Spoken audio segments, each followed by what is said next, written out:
नमस्कार, मैं डॉक्टर राकेश पाठक। ऐसे थे हमारे बापू। इस श्रृंखला की आज की कड़ी में बात करेंगे नेताजी सुभाष चंद्र बोस और महात्मा गांधी के आपसी संबंधों की और उसके जरिए आज़ाद हिंद सेना की भूमिका, नेताजी सुभाष चंद्र बोस के बारे में गांधी जी की राय और नेताजी की गांधी के बारे में राय पर बहुत छोटे छोटे उदाहरणों से हम समझने की कोशिश करेंगे। 18 अगस्त 1945 को नेताजी सुभाष चंद्र बोस एक विमान दुर्घटना में हम सब से बिछुड़ गए। उनकी मृत्यु के बाद कई तरह की बातें उनके और गांधी के रिश्तों को लेकर कही जाती रहीं, लेकिन जब पड़ताल की जाती तो बहुत स्पष्ट ये साबित होता है कि महात्मा गांधी को सबसे पहले राष्ट्रपिता कहने वाले नेताजी सुभाष चंद्र बोस थे। कई ऐसी घटनाएं हैं जो एक दूसरे के बारे में जब जब अवसर मिला, गांधी को सुभाष के बारे में और नेताजी को गांधी के बारे में जब भी कुछ कहने का मौका मिला तो वे क्या कहते हैं। सुभाष चंद्र बोस शुरुआत में कलकत्ता के निर्वाचित रूप से मेयर रहे। तब की एक घटना है, किसी मामले में अंग्रेज सरकार ने नेताजी को गिरफ्तार कर लिया था और वे जेल के भीतर अस्वस्थ भी थे, लेकिन वे अंग्रेजों की किसी भी शर्त को मानने के लिए तैयार नहीं हुए। और इस गिरफ्तारी के बाद जब सुभाष चंद्र बोस रिहा हुए तो महात्मा गांधी ने यंग इंडिया अखबार में उनकी तारीफ में लेख लिखा और उनकी जवामर्दी की तारीफ की गांधी जी ने। ये बहुत शुरुआती दौर था। उसके बाद कांग्रेस में सक्रिय होते होते कांग्रेस के राष्ट्रीय अध्यक्ष पद तक पहुंचे। 1938 में पहली बार कांग्रेस के अध्यक्ष बने और 1939 में जब दूसरी बार कांग्रेस अध्यक्ष बनने का उनका अवसर आया तो वैचारिक मतभेद इस बीच में उनके और कांग्रेस के बाकी नेताओं के बीच बढ़ चुके थे। खासतौर से गांधी जी उनकी जो रीति नीति थी उससे लेकर असहमत थे। सरदार पटेल, पंडित जवाहरलाल नेहरू, मौलाना आजाद, इन सब लोगों की असहमतियों के कारण 1939 का जब कांग्रेस अध्यक्ष का चुनाव हुआ तो पहले मौलाना आजाद ने पर्चा भरा था, लेकिन उन्होंने अपना नाम वापस ले लिया। फिर गांधी जी के प्रत्याशी के रूप में पट्टाभी सीतारामैया, जिन्होंने कांग्रेस का इतिहास लिखा है, बड़ा अधिकृत और आधिकारिक इतिहास माना जाता है, वे प्रत्याशी के रूप में गांधी जी के निर्देश पर मैदान में रहे और बड़ा लोकतांत्रिक माहौल था कांग्रेस का। चुनाव हुआ और गांधी जी के प्रत्याशी पट्टाभी सीतारामैया चुनाव हार गए। सुभाष चंद्र बोस दूसरी बार अध्यक्ष बने। इसके बाद कार्य समिति में से सरदार पटेल ने इस्तीफा दे दिया। चिट्ठियां हैं, लिखित पढ़त है, जिसमें सरदार पटेल सुभाष चंद्र बोस से अपनी असहमतियां दर्ज कर रहे हैं, लेकिन पंडित जवाहरलाल नेहरू ने कार्य समिति से इस्तीफा नहीं दिया। बाद में जब कलकत्ता में बैठक हुई कांग्रेस की, तब सुभाष चंद्र बोस ने कांग्रेस से इस्तीफा दे दिया, अध्यक्ष पद से इस्तीफा दे दिया और कांग्रेस के भीतर ही एक वामपंथी अपना संगठन खड़ा किया, जैसे फॉरवर्ड ब्लॉक कहते हैं। इतिहास गवाह है कि यह फॉरवर्ड ब्लॉक कालांतर में आज़ादी के बाद भी पश्चिम बंगाल में वामपंथी मोर्चे का ही अंग रहा। खैर, बाद में जब कांग्रेस और गांधी जी से असहमति के बाद सुभाष चंद्र बोस ने आज़ादी की लड़ाई अपने तई अपने तरीके से लड़ना तय किया और वे अंग्रेज़ों की आंखों में धूल झोंक कर फरार हुए और विदेश जाकर उन्होंने, हम सब जानते हैं, हिटलर से उनकी मुलाकात हुई और द्वितीय विश्व युद्ध चलते समय उन्होंने अपने आज़ाद हिंद सेना, जिसके वे कमांडर इन चीफ थे, उसके जरिए अंग्रेजी हुकूमत से लोहा लेना शुरू कर दिया। और उन आज़ाद हिंद सेना ने बर्मा तक पर विजय प्राप्त कर ली थी, लेकिन तभी हिरोशिमा नागासाकी हुआ और अंततः जर्मनी और जापान इन देशों की करारी पराजय हुई और द्वितीय विश्व युद्ध समाप्ति की ओर आ गया।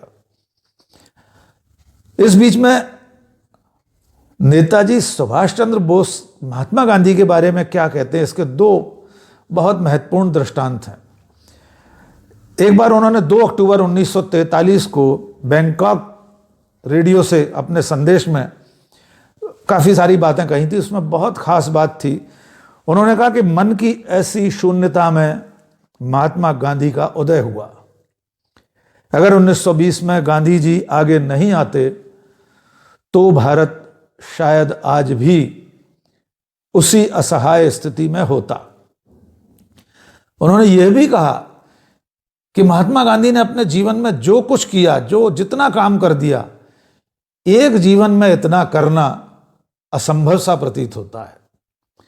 ये विचार वे उस महान असहमति के बाद व्यक्त कर रहे हैं जब 1939 में वे कांग्रेस अध्यक्ष पद छोड़कर गांधी से मतभेदों के बाद देश छोड़ के जा चुके हैं। इससे पहले इसके बाद 1944 में जब वे युद्ध शुरू करने जा रहे हैं, तब अपने युद्ध से पहले के संदेश में जो रंगून रेडियो स्टेशन से उन्होंने दिया था, ये वो ऐतिहासिक संबोधन है जिसमें नेताजी सुभाष चंद्र बोस आज़ाद हिंद सेना के कमांडर इन चीफ के रूप में पूरी फौजी वर्दी में हैं और रेडियो स्टेशन से संदेश दे रहे हैं। और लंबे उस संदेश में जब वे ये कहते हैं कि हम आज़ादी की आखिरी लड़ाई लड़ने जा रहे हैं, ये आज़ादी की आखिरी लड़ाई शुरू हो चुकी है, तो हे राष्ट्रपिता, इस लड़ाई में हम आपका आशीर्वाद मांगते हैं। ये वो पहली घटना थी जब किसी ने महात्मा गांधी को राष्ट्रपिता कहा। यद्यपि इससे पहले एक अवसर पर जब आगा खां महल में भारत छोड़ो आंदोलन के बाद गांधी जी कस्तूरबा के साथ, बा के साथ जब कैद में थे और वहीं कस्तूरबा की मृत्यु हुई थी, तब चिट्ठी लिखकर सुभाष चंद्र बोस ने सांत्वना जताई थी और उस चिट्ठी में बा को राष्ट्रमाता लिखा था। लेकिन गांधी को पहली बार औपचारिक रूप से ये 6 जुलाई 1944 के रंगून रेडियो के संदेश में राष्ट्रपिता कहा और आशीर्वाद भी मांगा। इसके बाद हम सब जानते हैं कि सुभाष चंद्र बोस ने अपनी एक अंतरिम सरकार वहां गठित कर ली। कई सारे देशों ने उसे मान्यता भी दे दी। पंडित नेहरू ने खुद कृष्ण मेनन को एक पत्र लिखा था जिसमें इसका उल्लेख किया है कि सुभाष चंद्र बोस को उस निर्वासित अंतरिम सरकार का राष्ट्राध्यक्ष चुना गया है। और लंबी चौड़ी उसमें बात है, इन देशों ने मान्यता दे दी है, जापान ने और कई देशों ने। इसका जिक्र खुद नेहरू ने अपने पत्र में किया। घटनाक्रम कुछ ऐसा हुआ कि नेताजी सुभाष चंद्र बोस हमारे बीच नहीं रहे।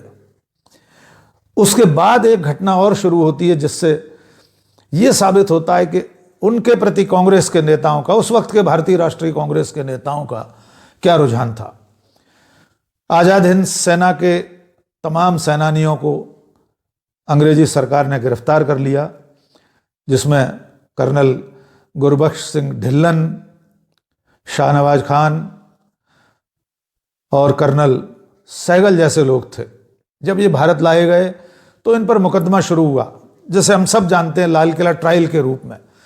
और ये मुकदमा ऐसा था कि उस वक्त 1945 के आखिरी में नवंबर दिसंबर माह में ये 57 दिन करीब करीब मुकदमा चला था।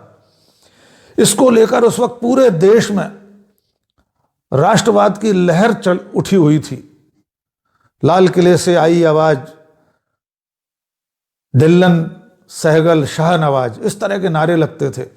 और ये मुकदमा आज़ाद हिंद फौज के इन सेनानियों का, इन सिपाहियों का मुकदमा कांग्रेस के वकीलों ने लड़ा था। कांग्रेस की जो डिफेंस कमेटी बनाई थी जवाहरलाल नेहरू ने, उसने ये मुकदमा लड़ा था, जिसमें सर तेज बहादुर सप्रू, कैलाश नाथ काटजू, आसफ अली, भूला भाई देसाई उसके अगुआ थे इस टीम के। और इस मुकदमे की सुनवाई में हजारों लोग लाल किले के बाहर सड़कों पर नारे लगाते थे। और अंत में ब्रिटिश हुकूमत को देश उस वक्त आज़ाद नहीं हुआ था। खुद नेहरू काला कोट पहनकर लाल किले में लगने वाली इस अदालत में आज़ाद हिंद फौज के इन सेनानियों के लिए मुकदमा लड़ने जाते थे और अंत में वो सजा निरस्त हुई। आपको जानकर आश्चर्य होगा कि आज़ाद हिंद सेना के ये लोग कालांतर में भी कांग्रेस के ही सिपाही बनकर रहे। खुद कैप्टन सहगल ने एक बयान दिया था जिसमें उन्होंने कहा था कि अब हम आगे चलकर आज़ाद भारत में भारतीय राष्ट्रीय कांग्रेस के सिपाही बनकर रहेंगे। कर्नल गुरुबख्श सिंह ढिल्लन बाद में शिवपुरी में आकर बस गए थे। उन्होंने गुना शिवपुरी संसदीय क्षेत्र से कांग्रेस के टिकट पर लोकसभा का चुनाव भी लड़ा और जब नेताजी सुभाष चंद्र बोस की मृत्यु की सूचना गांधी जी को मिली थी तब उनके जीवनीकार लुई फिशर उनके पास बैठे थे। जब गांधी को इस सूचना के बाद बहुत व्यथित हालत में देखा लुई फिशर ने, तो उन्होंने कहा कि बापू, आपका तो सुभाष चंद्र बोस से वैचारिक मतभेद था, आप अहिंसा के पुजारी हैं। नेताजी सुभाष चंद्र बोस सशस्त्र लड़ाई लड़ रहे थे, आप तो उनसे असहमत थे, फिर इतने दुखी आप क्यों हैं? तो बापू ने कहा, लुई फिशर, मुझे नेताजी सुभाष बाबू जैसा, उन्होंने कहा सुभाष बाबू जैसा दूसरा देशभक्त लाकर दिखाओ। इतनी आस्था एक दूसरे के प्रति गांधी और सुभाष में थी।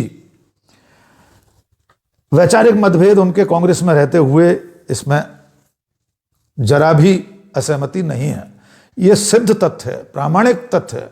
लेकिन उस वक्त के नेता आज के राजनेताओं की तरह नहीं थे। उनका बड़प्पन ऐसा था कि नेताजी सुभाष चंद्र बोस ने गांधी से असहमति होने के बाद जब आज़ाद हिंद फौज बनाई तो उनकी फौज में जो ब्रिगेड थी उसमें उनके अपने नाम के अलावा, सुभाष ब्रिगेड के अलावा जो बाकी ब्रिगेड्स थी उनके नाम थे गांधी ब्रिगेड, नेहरू ब्रिगेड, मौलाना आज़ाद के नाम पर आज़ाद ब्रिगेड और रानी झांसी लक्ष्मीबाई के नाम पर रानी झांसी ब्रिगेड।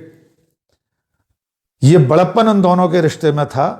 तो आज जितने लोग भी ऐसी बातें करते हैं, खुद सुभाष चंद्र बोस के नाती सौगता बोस अभी कुछ साल पहले कलकत्ता में एक सभा में कह चुके हैं कि ये बढ़ा चढ़ाकर बताने वाली बातें, बापू के प्रति नेताजी की आस्था ऐसी थी कि वे ही पहले व्यक्ति थे जिन्होंने राष्ट्रपिता कहा और वैसा ही मान वे देते थे। और गांधी ने कई अवसर पर यह कहा कि सुभाष बाबू मेरे पुत्र के समान थे। तो आज़ादी की लड़ाई में ऐसे बहुत से अवसर हैं, इतने बड़े कद के लोग थे कि जिनके जरिए आप ये कल्पना कर सकते हैं कि वे अलग अलग रास्ते पर चलते हुए भी उनका अंतिम उद्देश्य है सिर्फ हिंदुस्तान की आज़ादी ही था।